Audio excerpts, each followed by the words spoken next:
एक धर्मदास नाम के महापुरुष वैश्य थे, बनिए थे,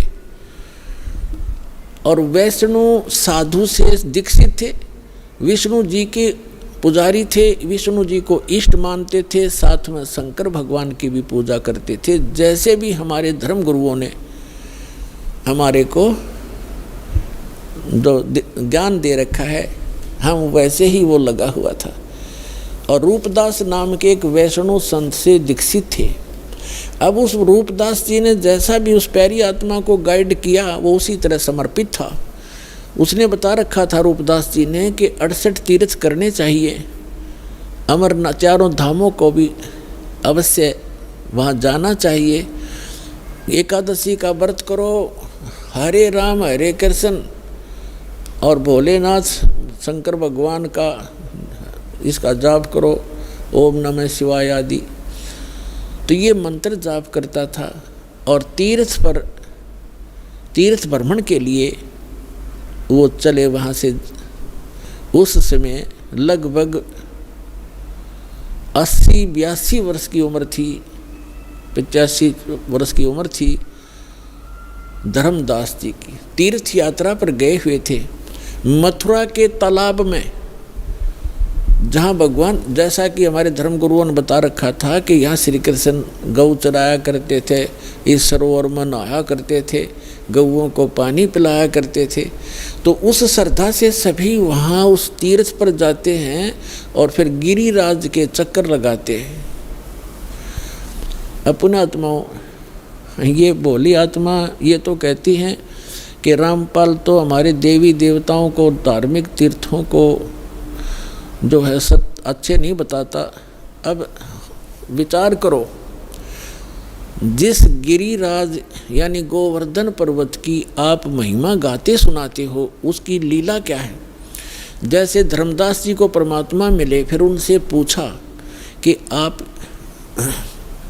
ये लंबी वार्ता है, समय थोड़ा है, लेकिन आज जो दास बताना चाहता है कि तीर्थों पर और इन ऐसे यादगार स्थानों पर जाने से जीव का मोक्ष नहीं और केवल पाप ही होते हैं, पुण्य नहीं। क्योंकि पुण्य तो इसलिए नहीं कि शास्त्र, वो श्रीमद् भगवद गीता में वर्णन नहीं उसका, और जो शास्त्र में वर्णित साधना नहीं है, वो अध्याय नंबर 16 के गीता के मंत्र 23 में स्पष्ट ही कर दिया है कि शास्त्र विधि को त्याग कर जो मनमाना आचरण करते हैं उनको कोई लाभ नहीं होता, ना सुख होता, ना गति होती, और ना ही उनको कोई सिद्धि प्राप्त होती, यूजलेस। तो धर्मदास जी को परमात्मा एक जिंदा महात्मा के रूप में मिले। पहले तो तालाब में नहाए, फिर विष्णु जी की एक मूर्ति शालिग्राम था, उसको नहाया धोया, नए कपड़े पहनाए, पुराने कपड़े धो कर सुखा दिए भगवान के। फिर धूप दीप दे करके उसको जो ऐसे धूप धाप दे कर लग गया गीता का पाठ करने। परमात्मा निकट से बैठ के 20-30 फुट की दूरी, 50 फुट की दूरी पे, और ध्यान से सुन रहे हैं, जैसे बहुत अच्छा लग रहा है। धर्मदास जी ने भी उस दिन एक अध्याय करा करता पाठ था, उस दिन 4-5 मोटे से 4-5 अध्याय सुना दिए। ये जान करके ये सामने बैठा एक मुसलमान हमारे धार्मिक ग्रंथ ज्ञान से कितना प्रभावित है। जब सारा कुछ सुना लिया, जब भगवान निकट आकर बैठ गए और कहा, हे महात्मा जी, मैं भटकी हुई आत्मा हूँ। देखो पुण्यात्माओं, हमारे पिता ने हमारे तक पहुँचने के लिए कितना कैसे छिद्र करने पड़ते हैं, क्योंकि काल ने हमारी इतनी बुद्धि खराब कर दी इस गलत ज्ञान से, और यह झूठे सुख में इतने रंग दिए। ब्रह्मा विष्णु महेश को इष्ट मानकर हमारी पूजा में, इनकी पूजा में दृढ़ कर दिए। तो अपने आप को एक दास कहते हैं, अज्ञानी कहते हैं, और उस जीवात्मा को विद्वान कहते हैं, महापुरुष कहते हैं और महाराज कहते हैं, क्योंकि वो वैष्णव परंपरा से दीक्षित हो गया था और चौथे आश्रम में चल रहा था, संन्यास ले चुका था लगभग, यानी संन्यास का मतलब भगवान की भक्ति में ही ज़्यादा रहता था। तो उसको कहते हैं भगवान के, हे महाराज जी, मुझे कुछ ज्ञान सुना, भक्त आपका बहुत अच्छा ज्ञान लग रहा था मुझे, लेकिन मैं समझ नहीं पा रहा था। तो फिर लगा धर्मदास जी ने बताया कि 68 तीर्थ करने चाहिए, राम कृष्ण का जाप करना चाहिए, ओम नमः शिवाय का जाप, यानी भगवान शिव की भक्ति करनी चाहिए। तो भगवान ने कहा कि मुझे आप अपना दीक्षा दे दो, मुझे मैं कुछ भक्ति कर लूँ। तो धर्मदास जी ने कहा कि मैं दीक्षा देने का अधिकारी नहीं हूँ और ऐसे कोई दीक्षा देने से कोई लाभ नहीं होता। मैं आपको अपने गुरुजी रूपदास जी से मिला दूंगा, आप उनसे दीक्षा ले लेना। और बगैर किसी आज्ञा से, अधिकारी से, ना दीक्षा लेने वाले को लाभ, देने वाले को पाप गणा। मैं नहीं कर सकता ऐसी गलती। तो तब तक परमात्मा ने कहा कि मेरी कुछ शंकाओं का समाधान कर दो ताकि मैं आपके गुरुजी के पास जाकर दीक्षित हो सकूं। ये क्या बताने लगा धर्मदास कि हम कोई जीव हिंसा नहीं करते, हम कोई जीव हिंसा नहीं करते, हम तो वैष्णव साधु हैं, हम मांस वास नहीं खाते। तो परमात्मा ने कहा कि देखो आप यहाँ क्या क्रिया की आपने, कि गिरिराज का एक पूरा चक्कर लगाया मैंने, इस गोवर्धन का चक्कर लगाया है और आज यहाँ रुका हूँ। और इस भगवान के ये धाम है, ये तीर्थ है मथुरा का, इसमें स्नान किया है। इसमें स्नान करने से बड़ा पुण्य होता है, बड़े इसमें लाभ होता है, मोक्ष होता है। और गिरिराज का जो चक्कर लगाने से जीव का कल्याण होता है। परमात्मा बोले कि आप गीता को सत्य मानते हैं? हाँ जी मानता हूँ। आप नाम क्या जपते हो? हरे राम हरे कृष्ण कृष्ण कृष्ण हरे हरे, राधे राधे श्याम मिला दे। क्या ये मंत्र गीता जी में है? कि नहीं, जो गुरु मंत्र दे दे उसी से लाभ होगा। गीता अध्याय नंबर 16 के श्लोक नंबर 23 में लिखा है कि शास्त्र विधि को त्याग कर, आप ही पढ़ रहे थे अभी, भगवान ने कहा जो मनमाना आचरण करते, अपनी मनमुखी जो मंत्र जाप करते हैं वो यूजलेस है, ना उनको सुख होता है, ना कोई गति होती है, ना उनको कोई सिद्धि प्राप्त होती। आप तो गीता को पढ़ते हो, करते हो इसके विपरीत हो, आप विधान तोड़ रहे हो। और गीता का ज्ञान किसने बोला? महात्मा परमात्मा ने कहा कि श्री कृष्ण जी ने बोला। अच्छा, श्री कृष्ण श्री कृष्ण कौन है? कि विष्णु जी। विष्णु जी की मृत्यु होती है कि नहीं? वो तो अजरो अमर है, वो परमात्मा सर्वशक्तिमान। अच्छा, गीता जी का ज्ञान दिया, श्री विष्णु कहो चाहे श्री कृष्ण कहो, आपके शब्दों में। हाँ जी, हाँ जी। तो गीता अध्याय नंबर 4 के श्लोक नंबर 5 और 9 में आप ही पढ़ रहे थे। ये खुद कहता गीता ज्ञानदाता कि मेरे और तेरे अर्जुन बहुत जन्म हो चुके, तू नहीं जानता, मैं जानता हूँ। दूसरे अध्याय के 12वें श्लोक में आपने पढ़ा। यानी परमात्मा ने ये संकेत में बताया कि अभी आप पढ़ रहे थे, वो खुद कह रहा है कि मेरी जन्म मृत्यु होती है। ये 10 श्लोक बता रहा है आपको। और 10वें अध्याय के दूसरे श्लोक में कहा कि मेरी उत्पत्ति को ना ये देवता जानते। सतब हो गया एकदम, जैसे सुन हो जाकर। और आप कहते ये अजरो अमर है। और ये खुद कहता 18वें अध्याय के 62वें श्लोक में कि यदि तूने पूर्ण मोक्ष चाहिए तो उस परमेश्वर की शरण में जा, उसकी कृपा से तो परम शांति को, सनातन परम धाम को प्राप्त होगा। वो परमात्मा कौन है उसके बारे में बताओ मुझे, तब मैं दीक्षा लूँ तुम्हारे से। तो नाराज हो गया भगवान, नाराज हो गया कौन? धर्मदास। कि तू आप तो हमारे देवी देवताओं को हे बताते हो, आप तो मुसलमान हो इसलिए। परमात्मा बोले मैं नहीं बताता, आप ये बताइए मुझे कि ये गिरिराज की आपने परिक्रमा की, ये कथा सुना दे मुझे। धर्मदास जी ने सुनाया ने, एक बार ना यहाँ देवी देवताओं की पूजा होया करती थी और भगवान कृष्ण ने ये कहा कि इन देवी देवताओं की पूजा बंद करो, इंद्र की पूजा भी बंद कर दो, केवल एक परमात्मा की भक्ति करो। जिससे एक शुद्ध होकर के इंद्र ने इतनी जबरदस्त वर्षा कर दी, 96 मेघ माला, 96 करोड़ मेघ माला एकदम वर्षा दी, मूसलधार वर्षा होगी। तो भगवान शिव ने, कृष्ण ने इस गिरिराज को उठा लिया था हाथ पे और सारे ब्रज की रक्षा कर ली, सारा इंद्र बरस लिया, सारा वर्षा हो ली, कोई खूब मुसलधार, लेकिन एक बूंद भी नीचे नहीं आने दी। इस गोवर्धन के ऊपर ही सोख दी भगवान ने। परमात्मा बोले थारी बुद्धि ले गए चोर। अब तेरे कृष्ण जी कहने लग रहे देवी देवताओं की पूजा मत करो, देवताओं के मुखिया इंद्र की भी पूजा छुड़वाई उन्होंने, और तब इन देवताओं के चपट रहे।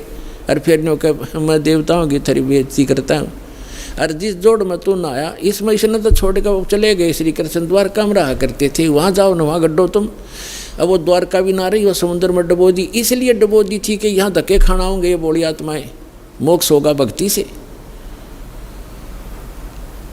अपने आत्माओं ये ज्ञान है, अभी तक हमने अज्ञान भर रखा था अपने अंदर। ये काफ़ी लंबी कथा, लेकिन शॉर्ट में जो दास बताना चाहता वो इतना ही है। फिर परमात्मा ने कहा कि आप कहते हो कि मैं कोई जीव हिंसा नहीं करते, आप कहाँ से चल कर आए हो? कि बांधवगढ़ से आया हूँ। कहाँ? मथुरा में। कितनी दूरी है, कितना डिस्टेंस है मथुरा और बांधवगढ़ का? धर्मदास जी ने कहा यानी 250-300 मील होगा, कोस, पहले कोस चलती थी, यानी 850 किलोमीटर डिफरेंस है मथुरा और बांधवगढ़ का। तो परमात्मा ने कहा किस साधन से आए आप? धर्मदास जी ने कहा मैं पैदल आया हूँ महात्मा भाई, पैदल आया हूँ जिंदा महात्मा जी, मैं पैदल आया हूँ।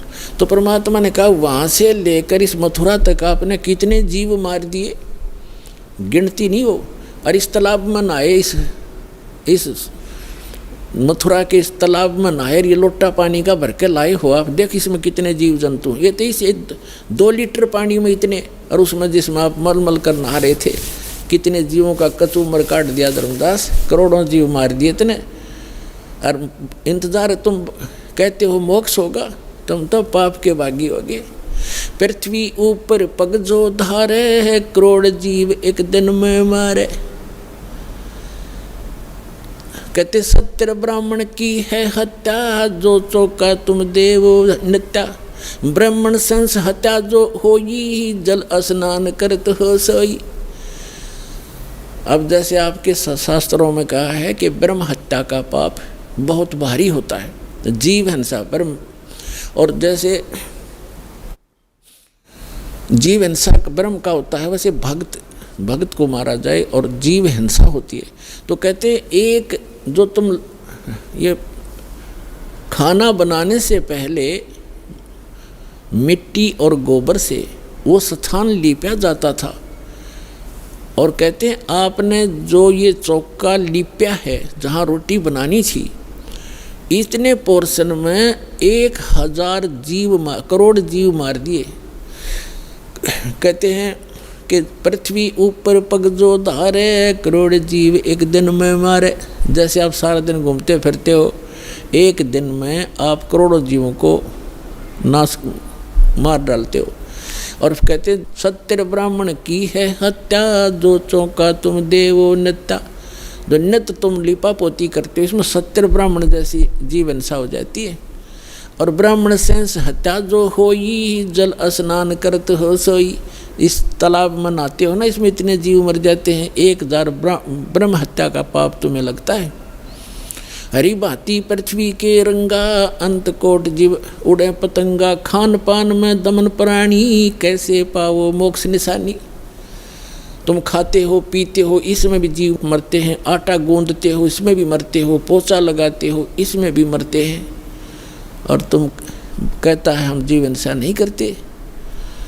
अपने आत्माओं के कहने का भाव ये है दास का कि उस तीर्थ पर जाने और आने में आपने जो पाप जीव मारे वो तो आपके बैड अकाउंट में, और पुण्य एक भी को नहीं, क्योंकि वो सदग्रंथों के विपरीत साधना है। शास्त्र विधि को त्याग कर वो मनमाना आचरण है। तो यहाँ आपके मन में ये शंका आवेगी। अच्छा, एक तो ये कंसेप्ट आज का जो सत्संग है, ये कंसेप्ट चल रहा है कि तीर्थ क्या है, ये अमरधाम वैष्णो देवी आदि कैसे बने, ये क्लियर हो गया। एक दूसरा ये था कि भगवान के दर्शन से नहीं मंत्र से मोक्ष होगा। जैसे भगवान, जैसे आप श्री कृष्ण जी, श्री विष्णु जी और श्री भगवान शंकर जी को भगवान मानते हो, जैसे पार्वती से ज़्यादा दर्शन शिव के कोई नहीं कर सकता। वह तो उसकी धर्मपत्नी थी, अर्धांगिनी थी, सबसे ज़्यादा दर्शन वो एक कराया करती, लेकिन मोक्ष नहीं था। उस मंत्र से मोक्ष हुआ। भगवान खुद वो परम अक्षर ब्रह्म 120 वर्ष तक भारतवर्ष की पृथ्वी पर काशी के अंदर रह कर चले गए, और करोड़ों व्यक्तियों ने दर्शन करे, लाखों ने। मोक्ष नहीं हुआ, क्योंकि उनको वो मंत्र प्राप्त नहीं हुआ। उस योग्य वो हुए नहीं कि जिससे वो मंत्र प्राप्त कर लेते, जिससे मोक्ष होना था। तो वो मंत्र और वो समय अब आ गया पुण्यात्माओं। अब ये वो कलयुग का धन है आपके माता पिता जिनसे आपका जन्म हुआ, ऐसे समय में जो परमात्मा ने पूर्व निर्धारित किया हुआ था। अब वो समय आ गया है, वो कंप्लीट कोर्स आपको प्राप्त होगा और इस मंत्र से मोक्ष होगा जो आज दास के पास उपलब्ध है। इसको प्राप्त करो और अपना कल्याण करो।